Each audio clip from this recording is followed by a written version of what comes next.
Welcome to Strange Planet, and on this installment we're going to crack open the black vault of 21st century mind control, soul hijacking, and the merging of man with machine.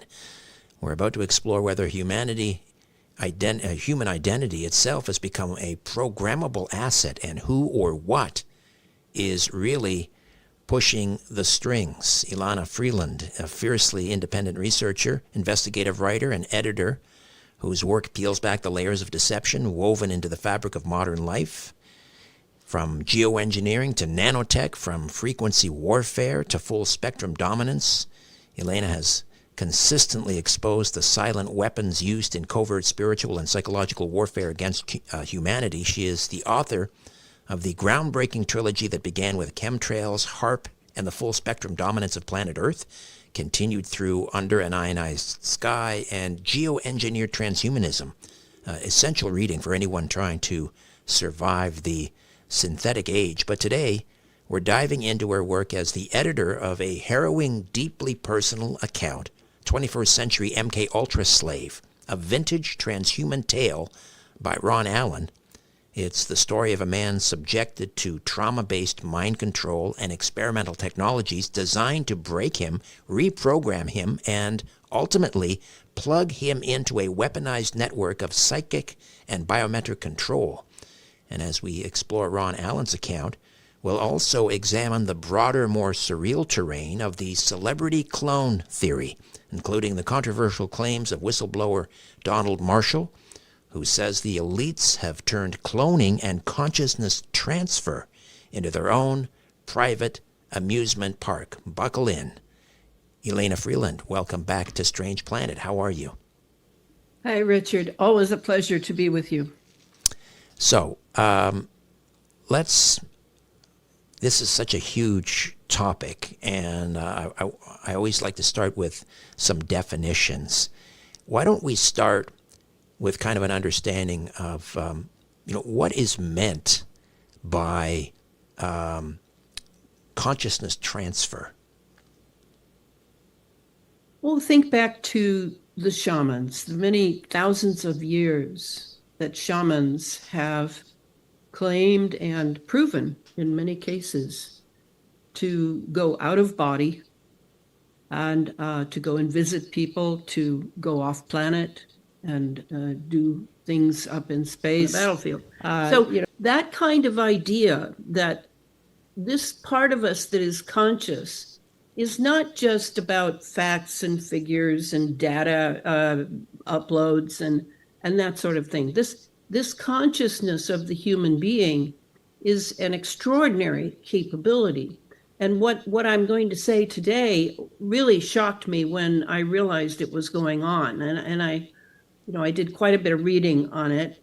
The idea that you could take out what Rudolf Steiner and other occultists call the astral body from the human being, transfer it thousands of miles away to a cloning center, to an underground military base, such as the one I'll mention today in Australia and Alice Springs.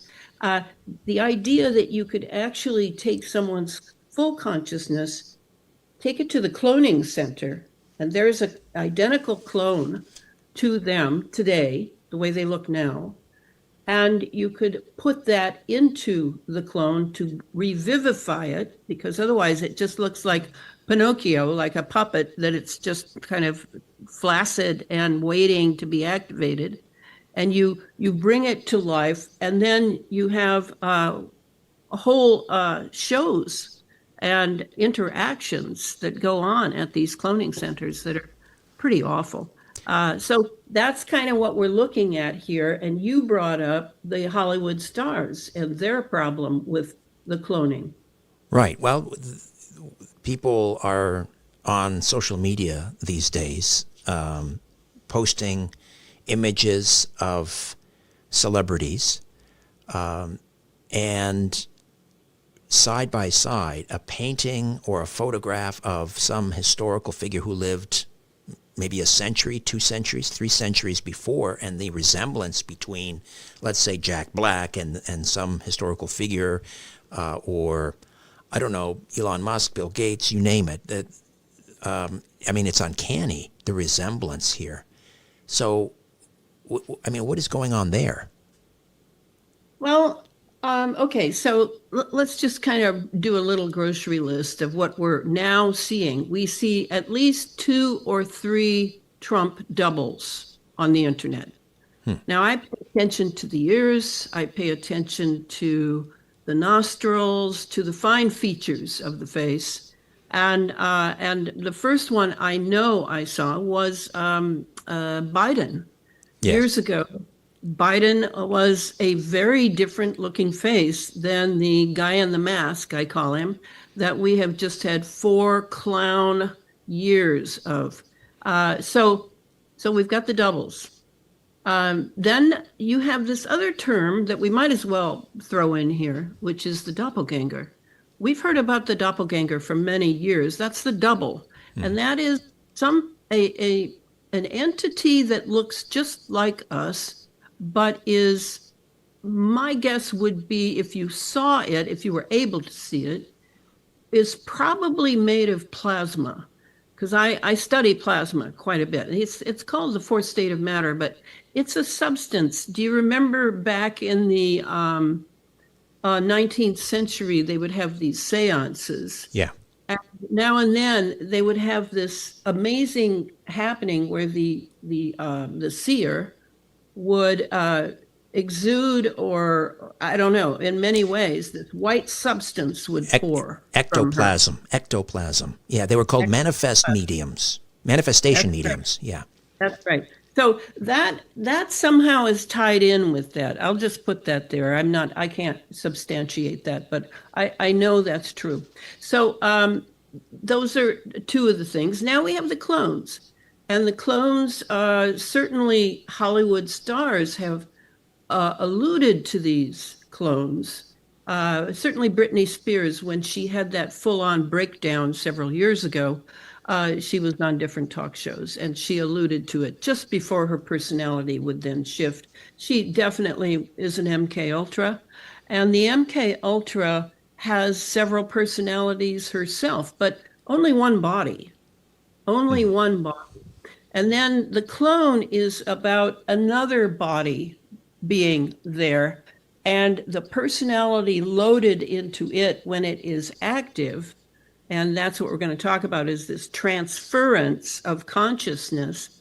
That's different from these other things. That's pretty extraordinary. How do you take someone's consciousness from them without them sort of just kind of falling on the ground or something and going to sleep, or, because the sleep is like called la petite mort, which is the death. And we are, for all intents and purposes, not here when we are asleep. And Rudolf Steiner explains very carefully, and I'm sure he's not the only occultist to do so, of what happens when you go to sleep at night. And we should start there for the consciousness transfer, because our consciousness, when we go to sleep, we then, after according to Donald Marshall in his book, and I have his book right here, he says that it's about an hour to an hour and a half into sleep that we enter REM sleep. That's rapid eye movement sleep. It's very deep sleep. And it's often the sleep we are in when we dream. And I don't mean engineered dreams, which there are engineered dreams now coming through electromagnetics, 5G, 6G. So you have this, what is it that changes? Because certainly your etheric body, and I'll just run some terms by the listeners.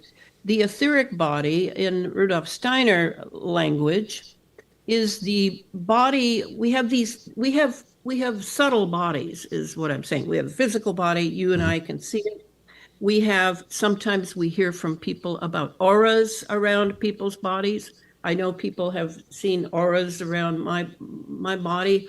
It has different color, different hues. That's the astral body right there, that one that has the color. And then the etheric body, when I was a little girl in class, I often amused myself because I was a very bright little girl and pretty much ahead of my class, no matter what class I was in. And I would amuse myself by watching the adults who came in and out of the room because they had this white light around them that was about maybe from 2 inches to 1 inch. It varied, and I would see that, and for a long time I thought it was just the lighting of the room that made me see it. So you get those shades of light. Right. But no, I was seeing their etheric body.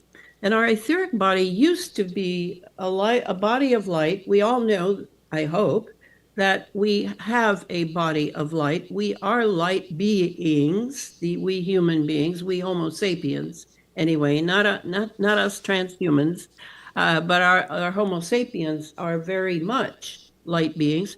And that light used to be pretty far out from our physical body, but now for some reason, perhaps because we're so conscious now, it's very narrowly in the body with just a little overlap that you can see if the lighting is right. So that is the thing that leaves the astral body, leaves our body in REM sleep. And where does it go? Well, Rudolf Steiner claims that it goes to the spiritual world. It goes into the starry heavens. It goes and talks to wise people and confers with people about decisions we have to make. And we have a whole consciousness thing going on there. Sometimes we have images with that consciousness, which are the dreams that we have. And sometimes those dreams are very remarkable and shock us when we remember them when we wake up. But the REM sleep can go a long time. And what seems to have happened, and it was through Ron Allen that I discovered this, that many of the MK Ultras have been sort of hijacked. When the astral body leaves, it is captured as a consciousness vehicle of that particular person. This is not about broad human consciousness. This is that person. And it is captured and it is transported electromagnetically. This is the best I can come up with, given that there aren't a lot of books on this, to a place where it will be used for clones at the clone centers, which Donald Marshall discusses very thoroughly.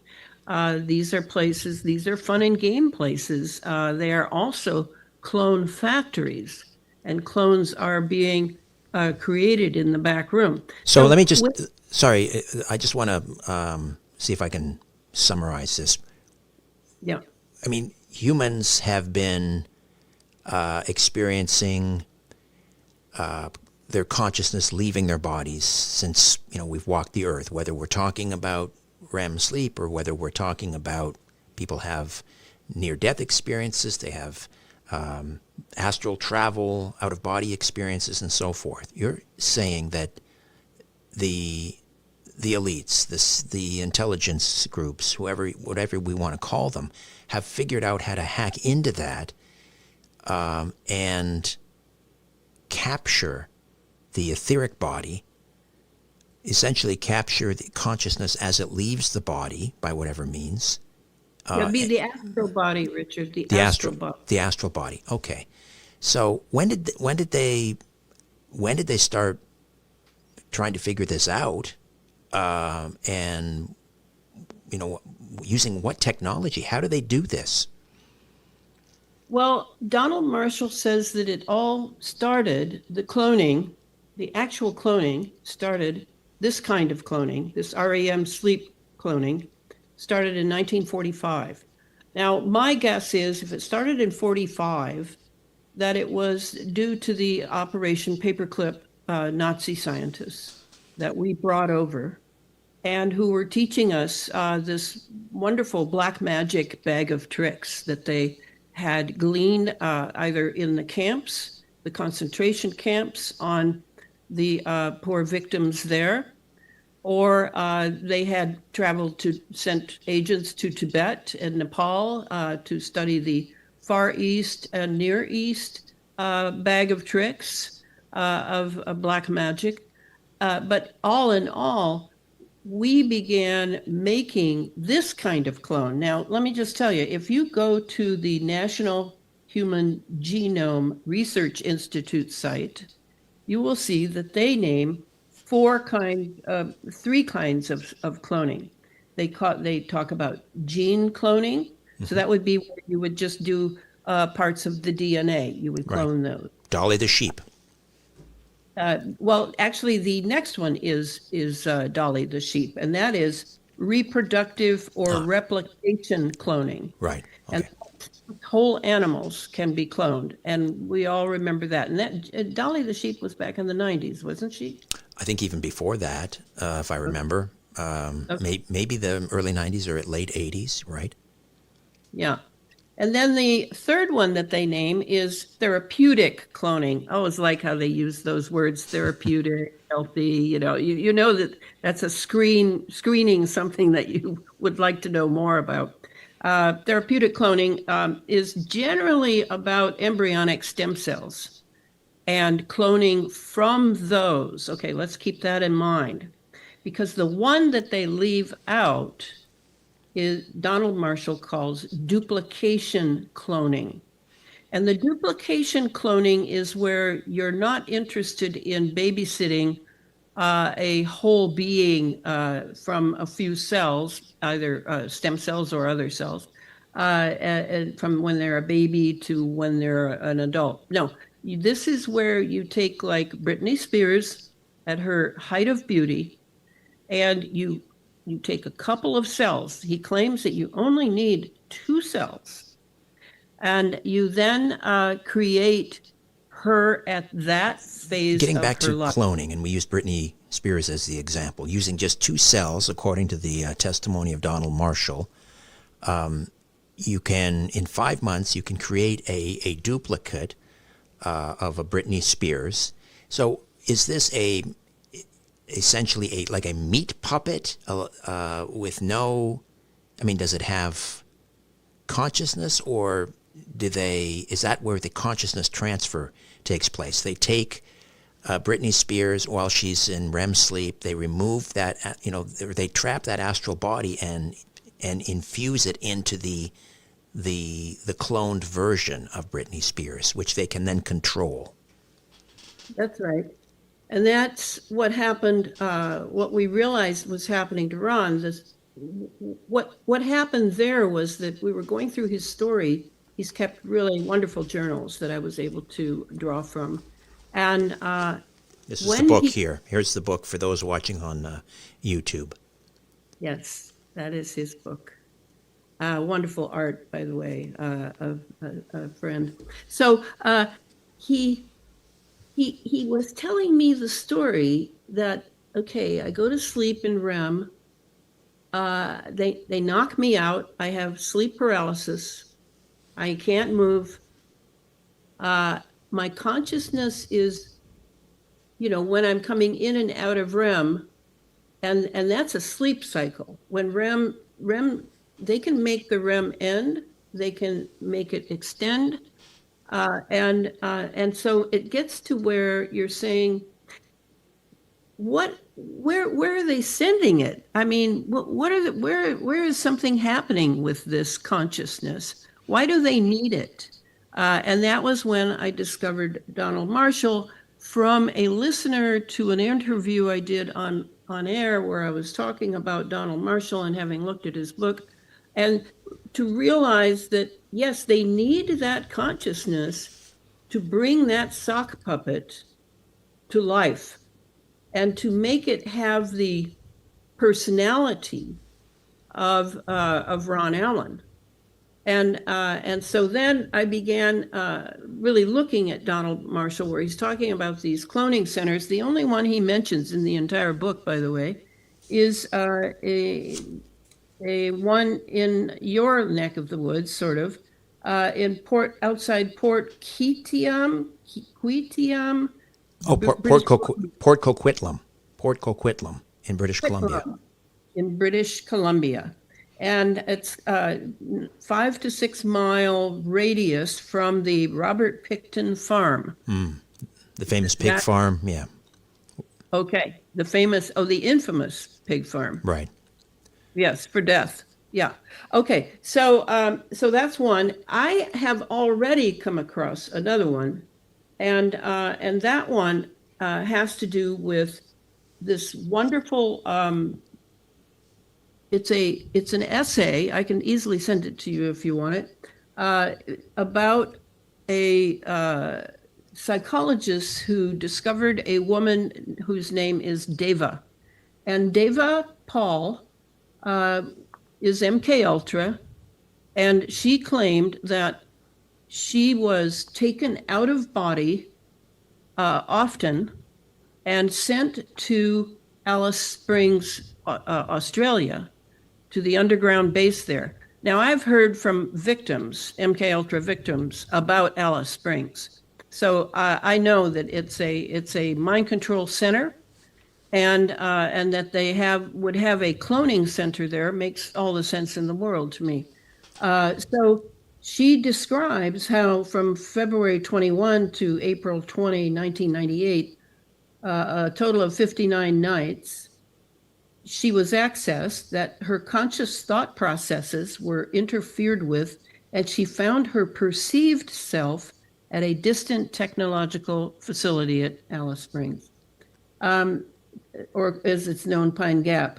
Deva states categorically that a large underground research facility exists below the surface, and other information provided on the website quotes direct support for a multi-level underground facility. I just, if I could interject for a moment, I just recently had a conversation with Dr. Richard Souder about deep underground bases, and we did a 2-part mini-series, I guess, on this, and he also alluded to cloning facilities in what are referred to as DUMBs, or deep underground military bases. So that's the kind of an interesting corroboration there. Right. And she said, just for a description here, Richard, during such a state of unconsciousness, her mind is accessed, or in other words, the spirit soul, that would be the astral, is accessed and can be separated from the physical body. Indeed, the data collected over 3.5 years of observation, this is by the psychologists who studied her and wrote a paper about her, and recording of these periods of unconsciousness indicates that Deva perceives her spirit soul to be in another location. In addition, the spirit soul of any dissociated part can be accessed.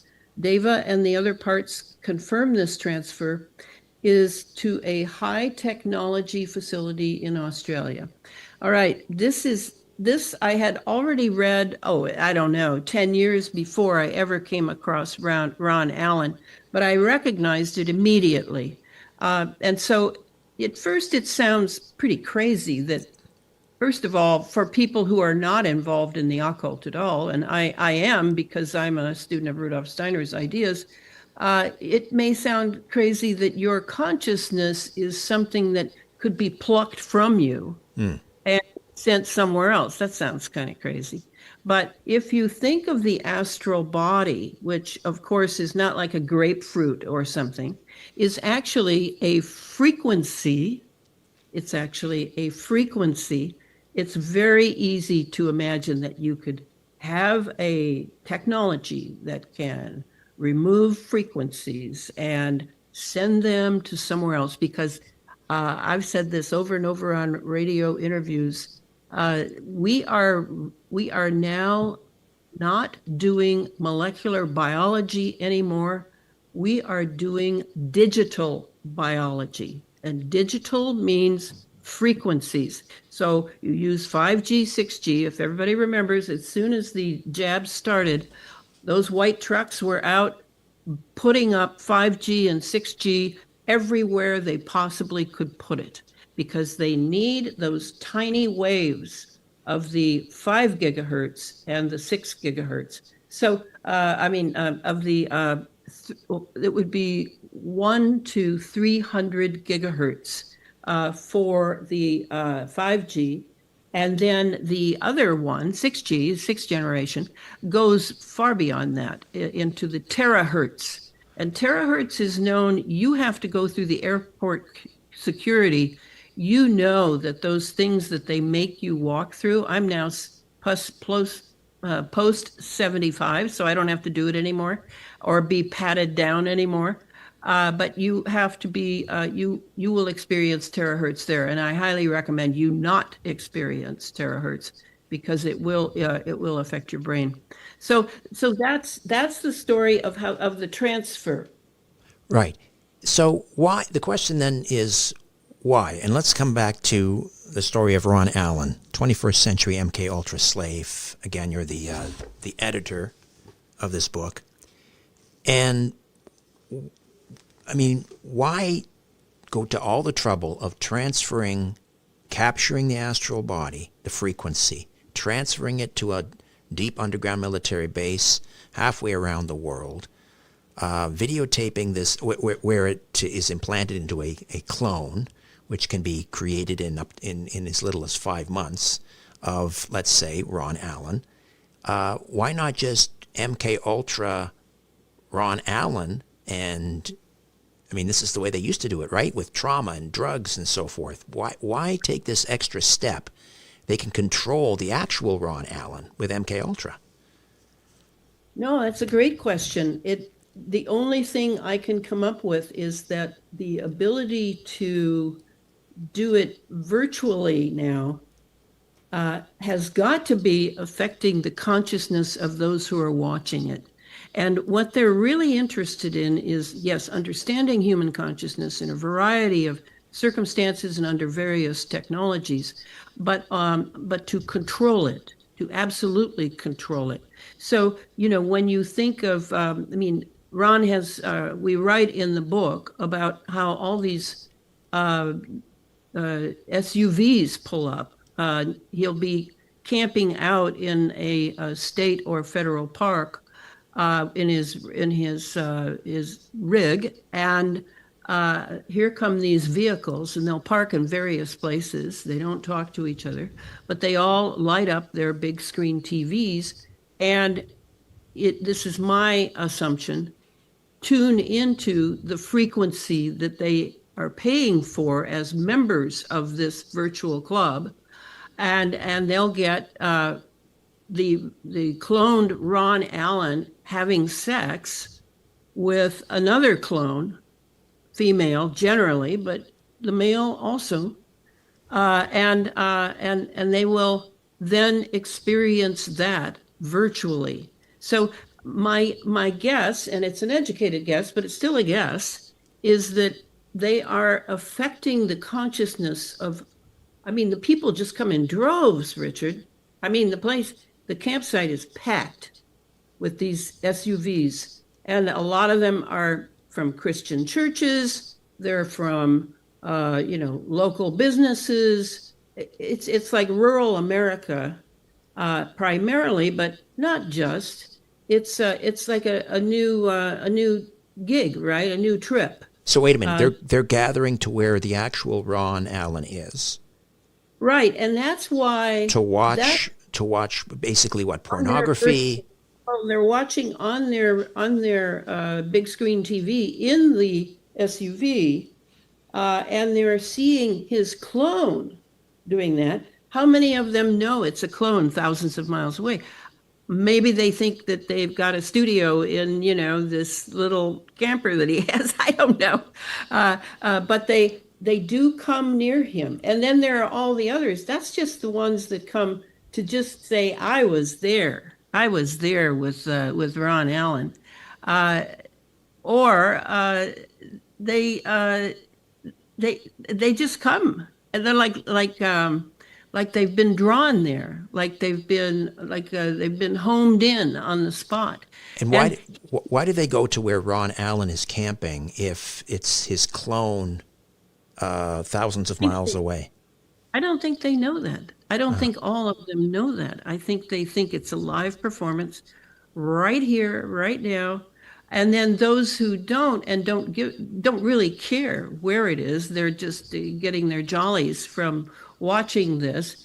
What happens for Ron is interesting because when he's coming back to his body from the distance that it travels, the astral travels, he picks up a lot of conversations going on around him. It's as though the sound is sound, and it definitely is. This ionized atmosphere is terrific for all kinds of sounds, infrasound, and what he's overhearing from conversations, even thoughts. He may even be picking up the frequencies of thoughts because this is his astral coming in, which has extraordinary abilities on its own. It's just that most of us don't spend the time to develop that astral in these other ways. But in Ron's case, he often picks up conversations, and he writes about that in his journal. Well, I mean, pornography, for example, is so unbelievably pervasive. Why do they need to do this just for, the sake of, selling this show, sex show, to other people when pornography, as I say, is just everywhere. It's so available. Why do they need to go to all this trouble? Well, it could be that you're right, that they know it's a clone, and that in itself makes it kind of unique. Because why do all the elites that pay big bucks to go to the cloning centers, which I don't know how many there are. As I said, Donald only mentions one, but they are enamored of this, the jollies that they get. Okay, think about your sexual response. Certainly it has to do with frequency. And certainly the frequencies at these cloning centers where you're able to watch these horrendous things happening. I mean, we're not talking just sex is happening to these clones. It's violence as well, violence. Right, death matches, cage matches, etc. And some of those are definitely children. So there's a whole element of satanic pleasure that is on another scale of frequency, is how I look at it. And that would be a big draw to those who have the money to afford that. But the people who don't have the money to go to the cloning center and can't get in because it's pretty elite, they can still do it on their big screen TVs. And they are doing that. Apparently, it's a big business. So what's sad for Ron is that he has been MK Ultra since the minute he was born. They did things to him then. It may even have had to do with the size of his organ. I don't know. But I know that he is completely captured as a slave. This is a 21st century slave to who owns him? Well, certainly the U.S. Navy, definitely. Certainly the CIA, certainly the FBI, and other people that he has experienced them when they have come for visits. So this is an ugly part of the story of the criminalizing, not just the criminalizing of Americans, but the mind control that has to do with dragging them down into the pits of hell, is how I look at it. So are these cloning centers, are they also responsible for the, let's say, the body doubles of, Joe Biden? Some of those Joe Biden doubles, supposedly, I mean, not even close. I mean, there was one body double that he looked almost, 6.5 feet tall or 7 feet tall. I mean, that was not Joe Biden, as far as I could tell. And as you mentioned, the ears are totally off. And in one interview, President Biden then, he had this cleft chin. And then in another interview, he did not have the cleft chin. I mean, where are these doubles coming from? And is that his astral body, his soul body inside, or is it a robot? Well, with the Joe Biden that we mainly saw, I assume that was a man in a mask. We haven't mentioned those masks yet. Those they're made with I'm not nylon, but they have another. There's another. It's like a polymer of some sort. Very amazing facial, and all they need is the bone structure for it to grow on. So as far as why they don't knock themselves out to make it look just like the old Joe Biden, I think that they are so confident of the mind control factor now in people who are watching that they know that most of them are not noticing anything. They're too programmed to notice much of anything. And remember, I remember Putin, the old Putin, that was years ago. The KGB Putin. This guy is not that Putin. This is another guy, and I've been sensitive because I'm a writer. I notice detail because I'm describing things, and I want it to be real. You ever seem real? So this is this medium. We haven't talked about the medium yet that is giving us all this experience, this televised sex shows and stuff like that. Well, yeah, why not use the real guy? Well, then you have to deal with him. Then you're going to have to deal with him. But whereas a clone, all you have to do is plug this guy into that clone during REM sleep, and set the channel for that, and then make use of him in other ways when he's not in REM sleep. Why? First of all, just give us a very brief biographical sketch of Ron Allen, and why him? Why is this happening to him? Why did it happen to Donald Marshall as well? Well, exactly. That is so true. So let me just read this little bit from his book. It's my editor's note. This is Ron in an email to me. I undergo strange psychic meanderings, be they real, imagined, technologically interjected into my psyche, or all of the above.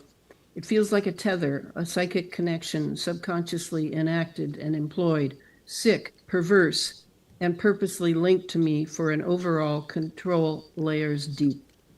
Yesterday I awoke to a small boy running away, as if my return to consciousness had somehow released the hold my subconscious had on him.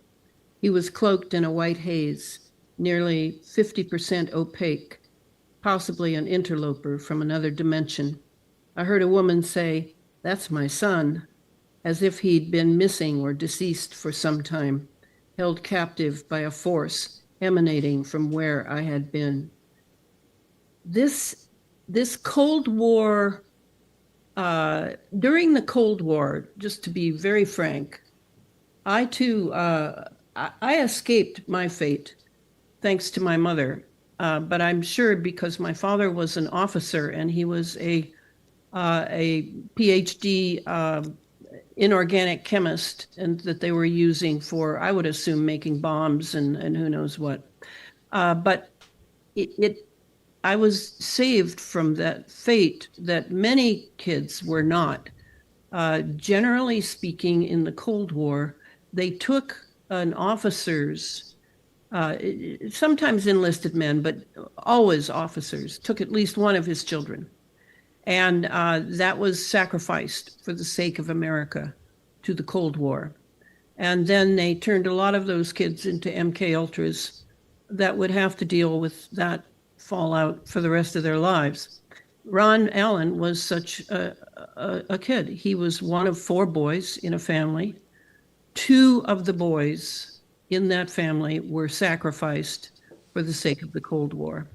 And so his programming began with birth, that he has actually an extraordinary memory of, at just a few days old, just an imprint of being in one of those terrible clinics with everything's shiny stainless steel and glass, and being worked on by a doctor. He even remembered what the doctor looked like, and he was able to find that man as one of the Cold War doctors.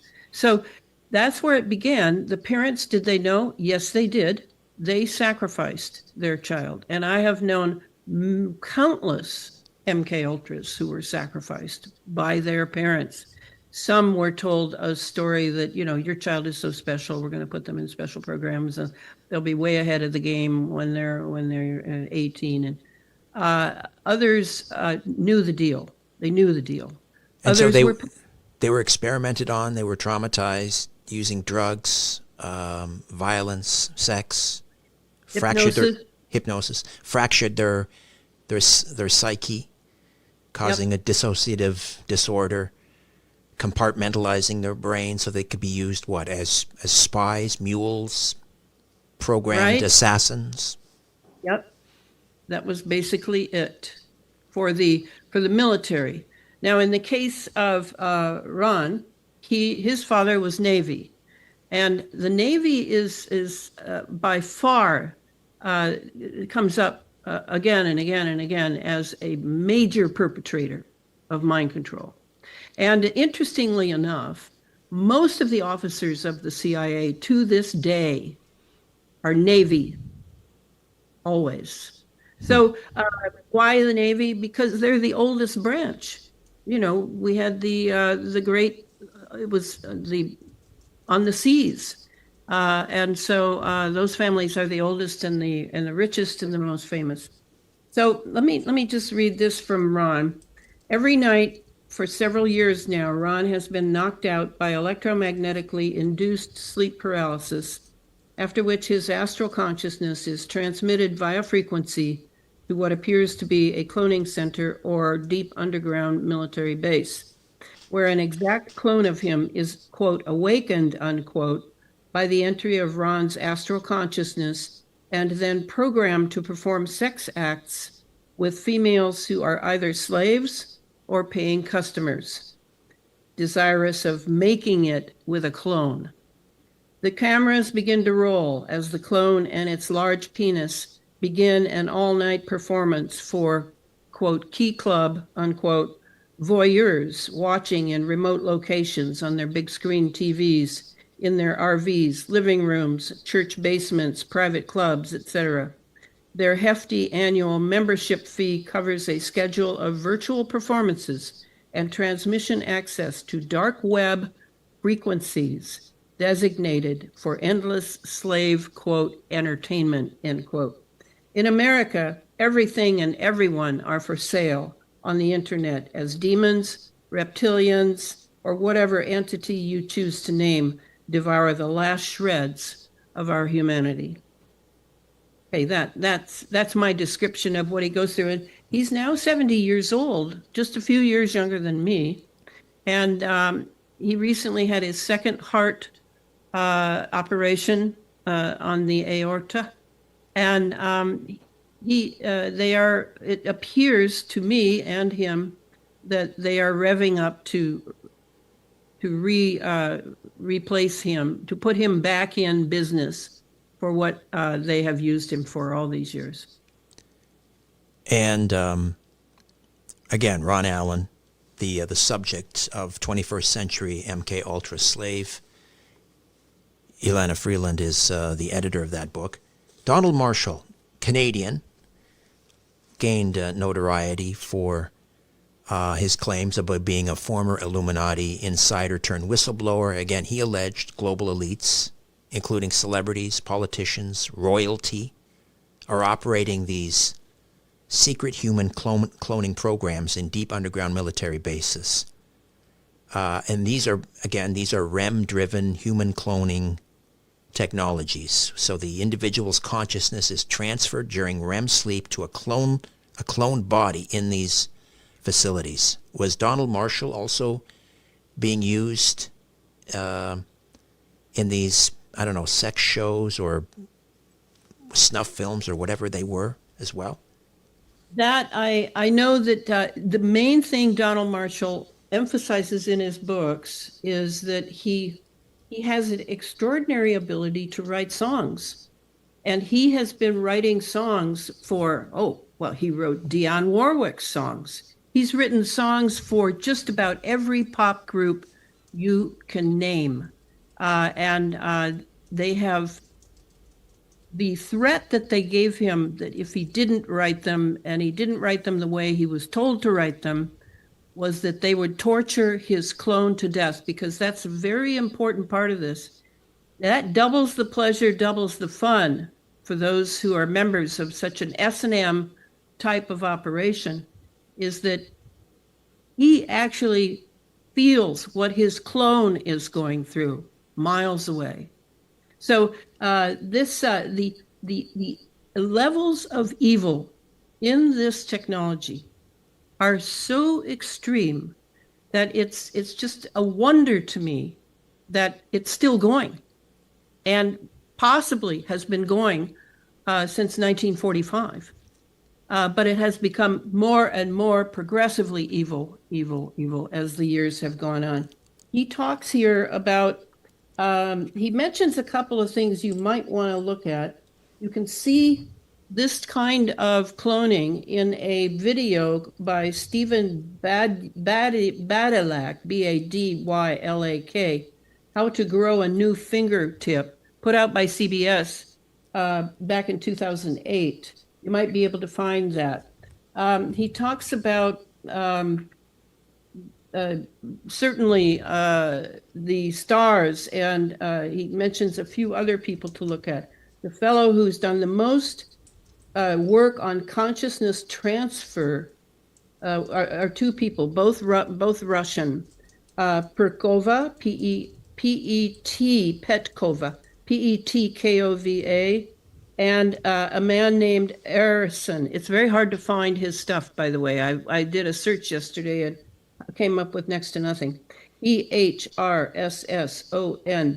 And so he talks about consciousness transfer from one body to the next, physiological evidence for owning the new body, the visual perception and stimulation between the two bodies. The new body we inhabit must be similar to that of our own, and then that it's possible for consciousness to be transferred. But to give you a picture of how this is done, it's very stunning to me that it has to do with a vat of salty water. That's what they put the in-process clones in for those 5 months, for most of those 5 months. And here, this is describing it. Whereas the newborn starts out as a genetic copy, duplication cloning is another method where the DNA from the person is grown in a big, thick tank full of salty water.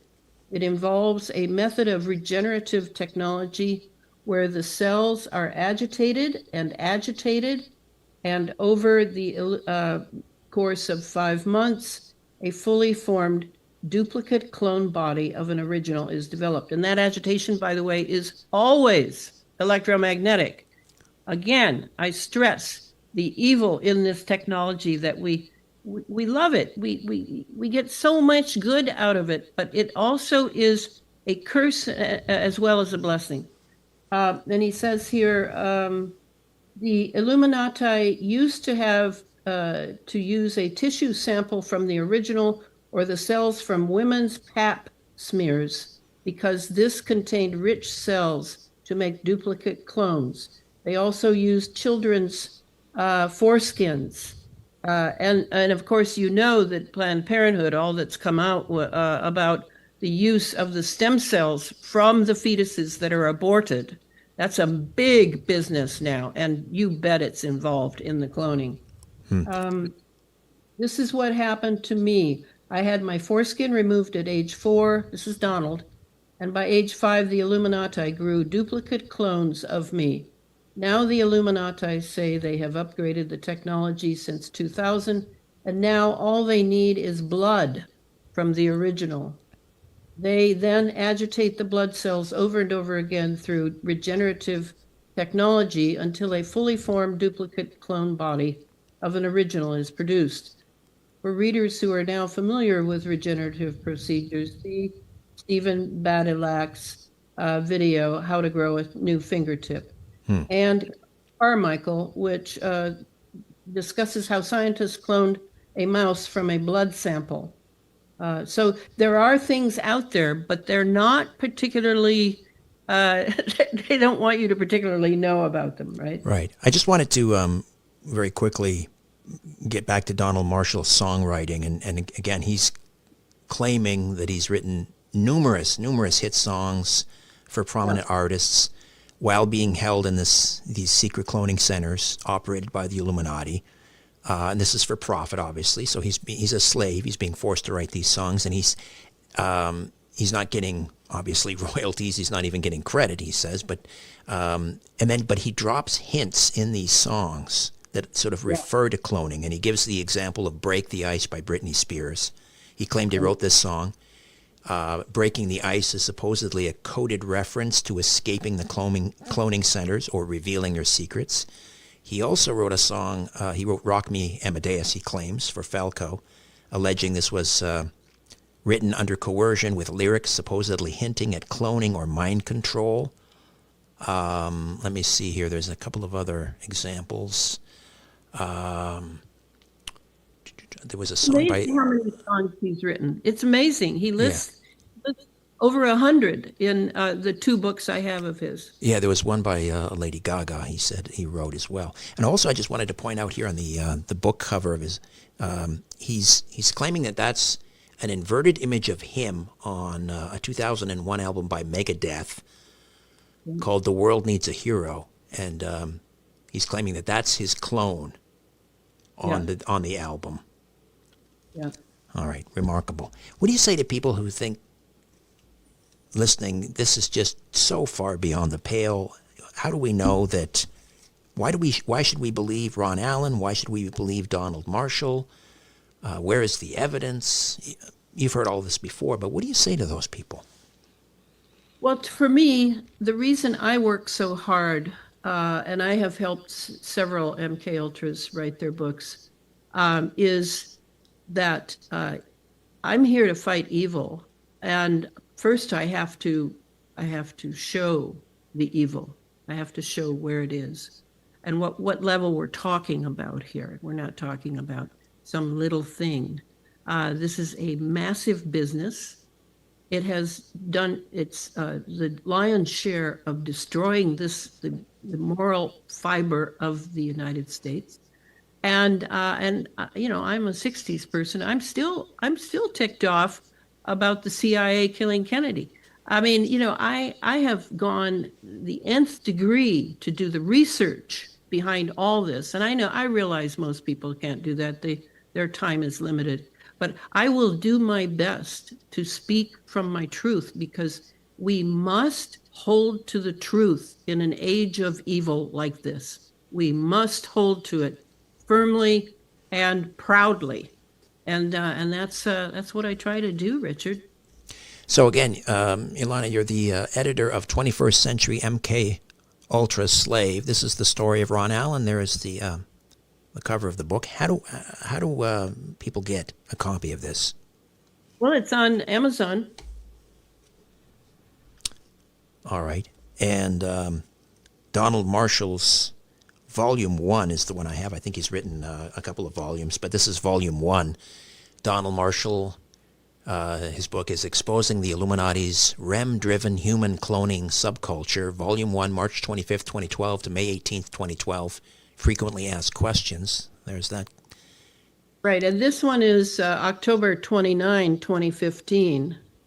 So he has a few, but they're a bit repetitive, but on the other hand, you know, to mark those passages that you want to contemplate is very useful here. He's done his best to blow the whistle, and he's still alive. They don't care that he's publishing these books, because they know that it'll be a very small number of people who read them. Right. Yeah, the big, the conspiracy is protected by public incredulity, I would say, by and large. Elana, how can we find out more about your work, your books, etc.? Well, I'm still wearing the geoengineering hat, and the fourth book is out now. All of those books can be found on Amazon, but I highly recommend that you buy them from a very tiny little backyard garage bookstore called the Rudolf Steiner Bookstore. Frank Dowenhauer, the owner of that little bookstore, carries everything I've written, including, Richard, what we've never gone into, which is my Sub Rosa America, A Deep State History theories about what happened to America with the killing of John Kennedy. All right. And you have a Substack as well, I believe. I'm publishing on, I'm about to have a Substack. Right now, what I have is a Patreon site. Right. And I apologize that I don't have a website, but I was seriously hacked over a year ago, and that site is now gone. It's in the Wayback History channel. I did find it. All right. So again, the Sub Rosa America series, and then we have Chemtrails, HARP, and the Full Spectrum Dominance of Planet Earth, Under an Ionized Sky, and Geoengineered Transhumanism. And the fourth book in this series is? The title sounds a lot like that last one, but that's what the publisher wanted, the Geoengineered Transhuman. There you go. And it's different. It takes a different tack in that it's prepping for the book I'm writing now on synthetic biology and how we can live and survive and be healthy in this era in which synthetic biology has been loosed on the environment and in our blood. Elana Freeland, thank you as always. I appreciate your time and your research. Thank you, Richard.